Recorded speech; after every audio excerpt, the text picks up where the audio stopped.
générosité, des talents et du cœur. C'est la sauce du jour sur studioqualita.com. Salut à tous, bienvenue et surtout bienvenue à mon invitée Esther Ottolenghi. Alors comme son nom l'indique, vous êtes italienne. C'est ça. Voilà, vous êtes italienne parce que votre papa est italien, mais vous parlez cependant couramment français pour notre plus grand plaisir parce que votre maman libanaise parle français à la maison. C'est ça. C'est génial. Bon, alors on est ravis. En tout cas, vous êtes là pour nous parler d'une association ou en tout cas d'un mouvement associatif, ce serait plus juste de le dire comme ça, qui s'appelle Eseret Yameh Toda. Voilà. Alors en français, ça donne quoi ? Aseret Yameh Toda, on peut le traduire les 10 jours de remerciement. De pénitence, de repentir ? Non, remerciement. De remerciement. Toda, c'est remerciement. Tout à fait. J'ai confondu avec Eseret Yameh Tchouva. C'est ça, Voilà. ça. Ça rappelle vraiment Aseret Yameh Tchouva.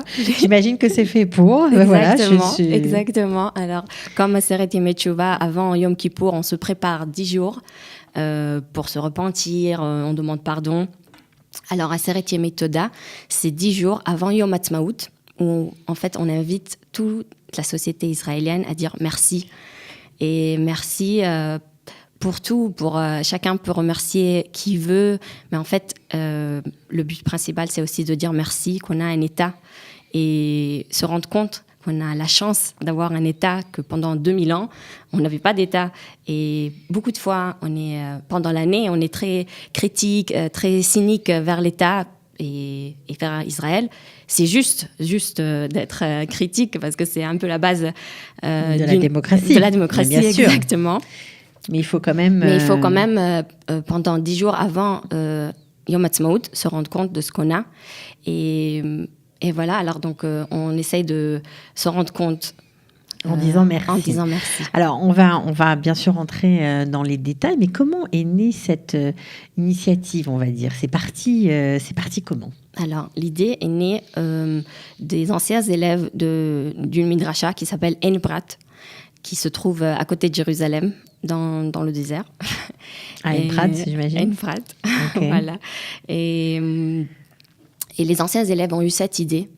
C'est une midrasha très spéciale. C'est ça, il faut dire que c'est un endroit très particulier où tout le monde se mélange. Il y a beaucoup de mélanges. Il y a datim, chilonim, filles, garçons, presque tous les âges, même si surtout c'est des jeunes entre 20 et 30-35 ans, comme ça. Mais vraiment, c'est ouvert à tout le monde. Et on mélange aussi les études juives avec la culture israélienne. On apprend aussi sur plein de choses qui sont par rapport à la culture israélienne. À la vie en Israël. À la vie en Israël. En Israël, ok. Voilà.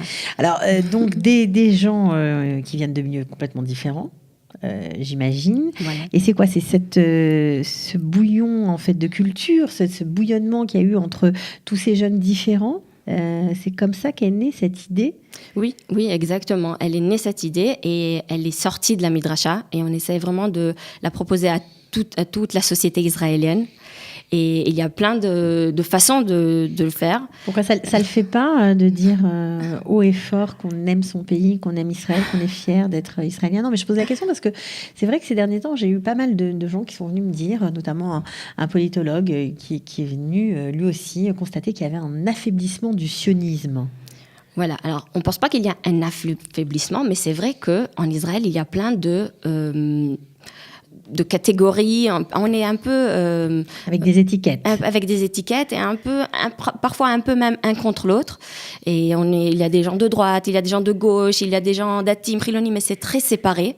Et dans cette midrasha, on essaye un peu de les unir. Et même avec cette idée de Toda, de dire merci. Ça, c'est une idée qui peut rassembler tout le monde. Voilà, exactement. Voilà, parce que ça ne fâche personne. Au contraire, dire merci, c'est rassembleur. C'est exactement. C'est une idée très universelle, mais aussi très juive de dire merci. Alors justement, on voit à l'image des tableaux qui sont affichés dans les rues, où il y a écrit dessus Tagid Toda, il y a des craies, on voit même un rabbin assez sympathique, il faut bien le dire, juste derrière moi, ou derrière vous, pardon. Alors, ils écrivent dans la rue, c'est ça ? C'est le principe ? Alors, en fait, il y a plusieurs façons qu'on essaye de remercier. D'inviter les Israéliens à remercier. la chose la plus facile, vraiment, c'est de voir dans la rue ces tableaux qui se trouvent un peu partout dans Israël, qui vont être affichés pendant les 10 jours avant Yom Ha'atzmaut. Et c'est écrit Animodé Al, je me remercie. Et chacun peut écrire ce qu'il veut. Ce qu'il veut, en toutes les langues. Vraiment, il y a eu des gens qui ont écrit en hébreu, en arabe, en anglais. Cette année, j'espère aussi en français. Et d'ailleurs, je lance un appel parce que franchement, je trouve que c'est une belle initiative qui correspond bien aux Juifs de France qui, en général, n'aiment pas les étiquettes. Ils n'aiment pas être mis dans des cases. Donc là, pour le coup, c'est un projet très rassembleur où tout le monde peut s'exprimer. C'est l'occasion. Qu'est-ce que vous en faites de ces tableaux? Bonne question. On les garde, mais en fait, le but, c'est pas de garder les tableaux. Le but, c'est plutôt que les gens vraiment s'expriment et intériorisent, on peut dire comme ça, le concept de merci. La meilleure chose qui puisse arriver, c'est que, comme par exemple, avant Yom Kippour, on demande pardon l'un à l'autre, on se rappelle de quelqu'un qu'on a envie de lui parler et lui dire pardon, je m'excuse. Alors, avant Yom Ha'atzmaut, on essaie de se rappeler à qui on veut dire merci. Et juste lancer cette tradition à tout Israël. Et ça prend de plus en plus d'ampleur depuis que ça a démarré. Oui, ça fait déjà plusieurs années. Et chaque fois, il y a plus d'activités, il y a des conférences, il y a des concerts dans tout Israël. Alors quoi, des concerts où on crie Toda comme ça? Oui, non, des concerts avec des chansons qui parlent de Toda. Il y a plein de chansons qui parlent de Toda. Et c'est quoi? Ce sont des artistes très connus qui viennent chanter ou Pas forcément.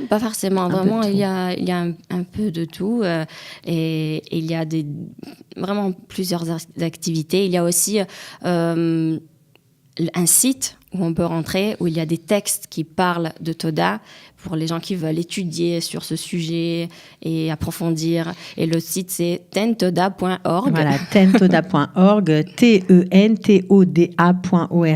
Franchement, c'est une initiative formidable de jeunes Israéliens. Il faut vraiment vous suivre et les suivre.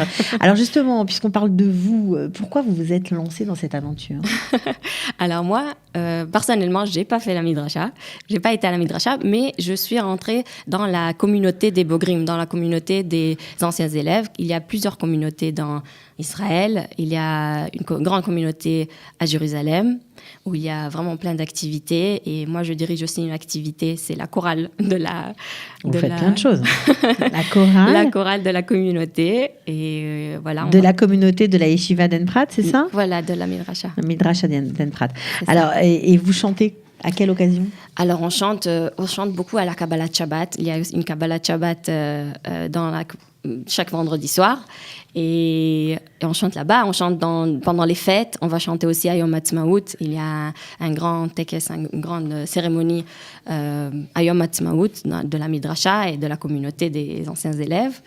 Et voilà, on chante dans plusieurs occasions. Alors, vous parlez français, certes, mais est-ce qu'il y a des francophones ou pas encore assez Pas encore assez, à mon avis. Et, donc, vraiment, j'invite les Français à s'intéresser à cette Midrasha parce qu'elle est vraiment très spéciale et vraiment ouverte à tout le monde. Quels sont les rabbinim qui viennent vous enseigner?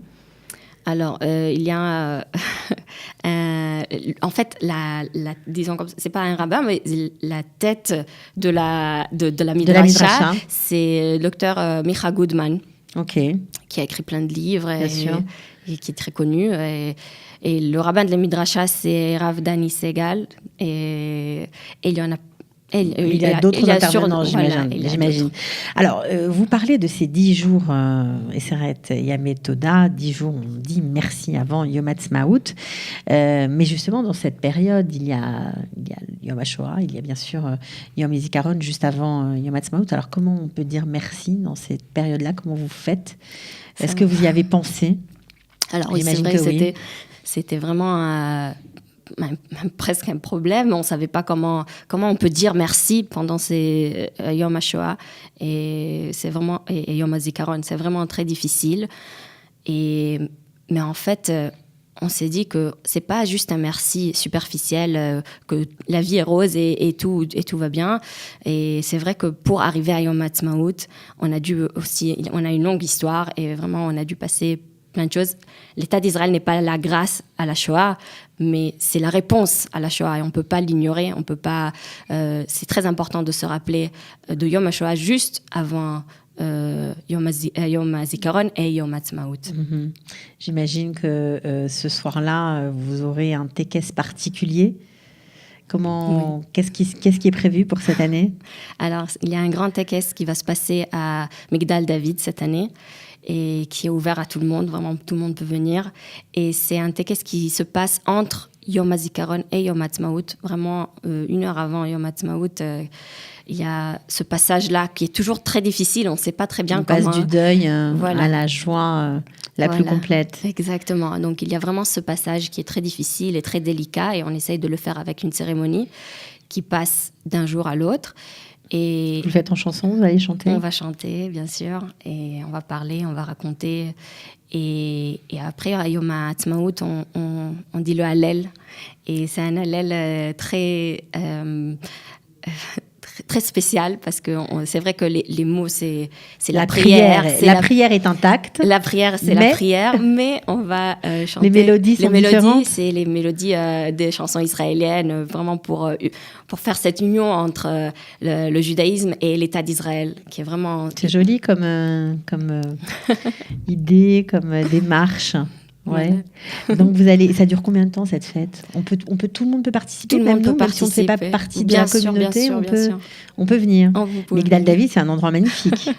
Oui, vraiment, c'est très très joli. Ça dure pas très longtemps, mais donc on a aussi le temps d'après aller faire d'autres fêtes. Mais il y a le Hallel et on danse et on chante et on lit la Megillat Ha'atzmaut.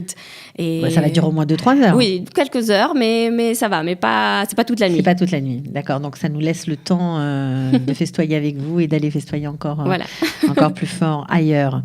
Bon, écoutez, j'étais ravie de vous accueillir. Je trouve que c'est une très jolie initiative d'apprendre à dire merci. Merci à la vie, merci d'avoir un beau pays comme le nôtre. On ne le dit jamais assez. C'est vrai que si on critique parfois, mais on a le droit aussi. Il ne faut pas oublier l'essentiel. Parce que si on peut critiquer, c'est parce que nous avons un pays. Sinon, ce serait un peu compliqué pour nous. Voilà. Alors, Esther Ottolenghi, merci. Merci à vous. Bravo pour votre français. Merci. Et à très, très bientôt. À bientôt. Ciao.